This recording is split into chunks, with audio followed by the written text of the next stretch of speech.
नमस्कार दोस्तों, आज की साखी शम्स तबरेज जी के समय की है। जब उस समय एक राजा के इकलौते पुत्र की मृत्यु हो गई थी तो शम्स तबरेज जी ने कैसे उस राजा के पुत्र को जीवन दान दिया था। आइए बड़े ही प्यार से आज की ये साखी शुरू करते हैं। शम्स तबरेज जी के समय की बात है। एक राजा का इकलौता पुत्र मर गया। राजा अपने पुत्र से बड़ा प्यार करता था। राजा अपने बेटे की लाश पर पागलों की तरह रोने लगा। राजा ने अपने वजीर को बुलाया और कहा कि तुमने मेरी बड़ी सेवा की है, मेरा एक काम और कर दो, मेरे बेटे को जिंदा करवा दो। वजीर ने कहा, महाराज, राजकुमार को कोई वैद्य या हकीम जिंदा नहीं कर सकता, मगर मैंने सुना है कि मुसलमान जो कुरान पढ़ते हैं उस कुरान की आयतों में जिक्र आता है कि अल्लाह ताला मुर्दों को भी जिंदा कर सकता है।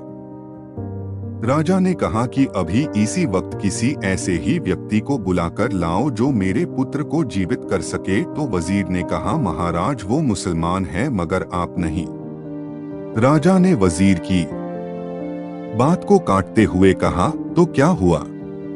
अगर वह मुसलमान है तो यह सुनने के बाद वजीर को यह बात समझ में आ जाती है कि जब इंसान पर मुसीबत पड़ती है तो इंसान किसी की जात पात नहीं देखता। तो राजा कहता है कि वजीर, चाहे वो कोई भी जात का हो, हमें हमारा बेटा जिंदा चाहिए।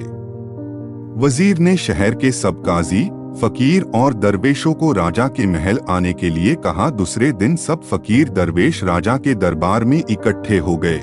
उन सब दरवेशों में मौलाना रूम भी शामिल थे। मौलाना रूम सब फकीर और दरवेशों में सबसे बड़े ओहदे पर थे। राजा ने मौलाना रूम से रोकर गुजारिश की और कहा कि दरवेश, मेरा इकलौता पुत्र बीमारी की वजह से मौत की नींद सो गया है, आप उसके जिस्म में जान डालकर उसे जिंदा कर दो, हम तुम्हें हीरे मोतियों से मालामाल कर देंगे।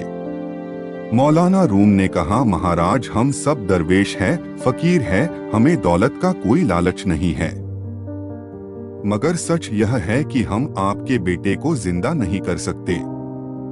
जिंदगी और मौत तो अल्लाह के हाथ में है। वजीर ने आगे बढ़कर कहा कि आप जो कुरान पढ़ते हैं उसमें लिखा है कि कोई अल्लाह का नेक बंदा कुरान की फला आयत को पढ़े तो मुर्दा भी जिंदा हो जाता है। इस पर मौलाना रूम ने कहा कि आपकी बात सच है, मगर हम वो फकीर नहीं है, हमें जाहिरी ज्ञान है, हम कुरान सिर्फ ऊपर ऊपर से पढ़ते हैं। आपके राजकुमार को कोई बातिनी ज्ञान वाला बकाबिल्लाह तक पहुंचा हुआ फकीर ही जिंदा कर सकता है। राजा ने बड़ी उत्सुकता से पूछा कि ऐसा फकीर कहाँ मिलेगा। मौलाना रूम ने कहा कि महाराज, ऐसे फकीरों की कोई खास जगह या ठिकाना नहीं होता। इस पर राजा ने गुस्से में आकर सब फकीरों को हुक्म दे दिया कि अगर 10 दिन के अंदर कोई बकाबिल्लाह फकीर ढूंढकर मेरे सामने नहीं लाए तो मैं तुम सबको फांसी चढ़ा दूंगा। तो ये सुनने के बाद वहां पर मौजूद सब फकीरों ने बड़ी गुजारिश की, मगर राजा ने एक न सुनी। सब फकीर और दरवेश फांसी के डर से अल्लाह के उस नेक बंदे को ढूंढने में लग गए। ढूंढते 2-8 दिन गुजर गए। 9वें दिन मौलाना रूम किसी जंगल में से गुजर रहे थे। तभी मौलाना रूम और सब फकीरों को अल्लाहों की आवाज आई। आवाज में बड़ी कशिश थी। सब फकीर उस आवाज की तरफ बढ़ने लगे। जब आगे जाकर देखा, एक फकीर समाधि पर बैठा हुआ था। वो फकीर स्वयं शम्स तबरेज ही थे। आवाज उनके मुंह से नहीं, उनके जिस्म से आ रही थी। सब फकीरों ने जाकर हजरत शम्स तबरेज को सलाम किया। कुछ देर बाद शम्स तबरेज ने आंखें खोली और सब फकीरों से पूछा, भाई तुम कौन हो और इस जंगल में क्या कर रहे हो? तो मौलाना रूम ने सारी बात शम्स तबरेज को बताई। इस पर शम्स तबरेज ने कहा कि मैं आपकी कोई मदद नहीं कर सकता, मैं तो एक मामूली फकीर हूँ। मौलाना रूम ने कहा, हम सब आपकी पनाह में आए हैं, हमारी मदद कीजिए, नहीं तो हम सब बेमौत मारे जाएंगे। शम्स तबरेज ने मौलाना के बार बार गुजारिश करने पर हाँ कर दी। सब फकीर शम्स तबरेज के साथ राजा के महल में पहुंच गए। राजा देखते ही समझ गया कि यही वो फकीर है। राजा ने हजरत शम्स तबरेज को झुककर सलाम किया। राजा के हुक्म से राजा के सैनिक राजकुमार की लाश को शम्स तबरेज के सामने ले आए। शम्स तबरेज ने राजकुमार की लाश को देखा और एक वाक्य पढ़ा कुंबेज ने लाह, जिसका मतलब है कि ए राजकुमार की आत्मा, तुमको अल्लाह का हुक्म है कि इस शरीर में चली जाओ।